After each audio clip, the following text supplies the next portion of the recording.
welcome back to my YouTube channel. Jadi di video kali ini aku bakalan ngedit foto ala-ala selebgram yang lagi ngetrend saat ini. Jadi editan fotonya itu kayak gini. So buat kalian yang penasaran, kalian bisa tonton terus video ini sampai habis. Dan jangan lupa like, komen, dan share ke teman-teman kalian. So langsung aja kita ke tutorialnya.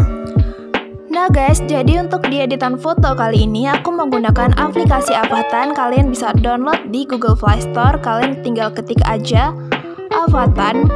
Jadi aplikasinya itu cuman 6 MB ya guys.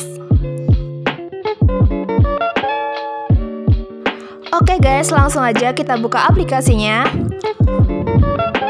Nah, di sini untuk nambahin fotonya kita klik icon tambah yang ada di bagian bawah. Terus kita pilih fotonya. Nah, setelah di sini kita klik icon yang ada di bagian kanan ini. Kita klik yang icon panah. Nah, kita tambahin foto sunnya. Jadi aku udah taruh link fotonya di kolom deskripsi ya guys. Kalian tinggal download aja. Nah, di sini jadi fotonya nggak kelihatan kan? Kalian klik icon ini, kalian pilih yang multiply, terus kalian turunin sampai 75. Nah, jadi kayak gini. Simple banget kan guys?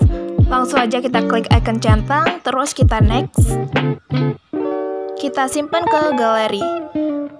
Nah, jadi tutorialnya udah selesai. Jadi gampang banget kan guys? So, buat kalian yang udah nonton video ini, semoga video ini bermanfaat untuk kalian. Dan jangan lupa klik tombol like-nya, komen di bawah, dan share ke teman-teman kalian. Oke, thanks for watching. Bye-bye.